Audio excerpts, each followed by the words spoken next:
Ariketa hau klasean egin genuen, ia modu honetan lagungarria izan daiteken. Lehen azaldu egin ditudan adjetiboak hemen ipini ditut, ez? Omnis, omne, bi bukaratako adjetibo bat, hirugarren deklinabidea jarraitzen duena. Orduan, adierazburu honek adierazten duena da maskulino eta femeninorako omnis forma bat nominatiboan eta neutrorako beste bat. Orduan, lehen ikusi egin dugun moduan hauek dira parisilaboak eta erregularrak. Orduan, jarraitu behar dute hirugarren deklinabideko parisilaboen bukaera.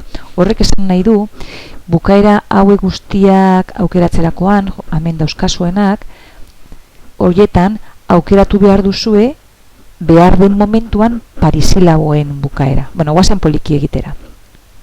Nola egiten da nominatiboa? Nominatiboa da, nominatibo bera, adierazburua barkatzen duena, orduan, nominatiboa maskulino femenino singularrean omnis eta omne neutroan, ez? Omnis, omne, vale. Bokatiboa da berdina, orduan hau ez da aldatzen berriro, omnis, omne.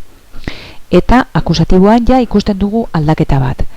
Maskulino eta femeninoek egiten dute omnem, orduan, omnem akusatiboa emekin eta neutroa jarraitzen du ekin. Omne. Genitiboa. Genitiboa behar du iz. Omnis. Maskulino femeninorako, omnis neutrorako. Datibo omni, ablatibo omne, maskulino eta femeninotan. Eta neutrotan, maskulino, datibo barkatu omni, eta ablatiboa omni. Gogoratu, parisilaboak dira eta ablatibo plural singularrean i bat hartu egiten dute. Pluralerako beste inbeste. Lexema mantendu egiten dut eta eramaten ditut bukaera hauek guztiak lexemarekin egotera. Hortxe elkarrekin.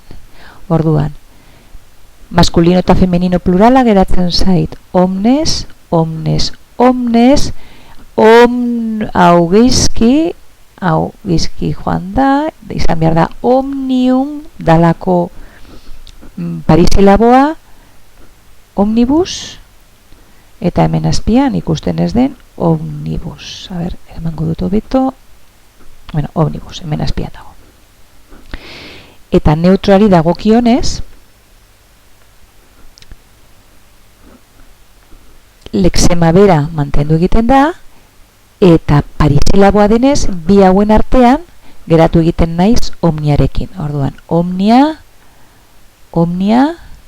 akusatibo omnia, honekin, genitibo plural omnium, gogoratu, parisilaboa dalako, omnibus eta omnibus.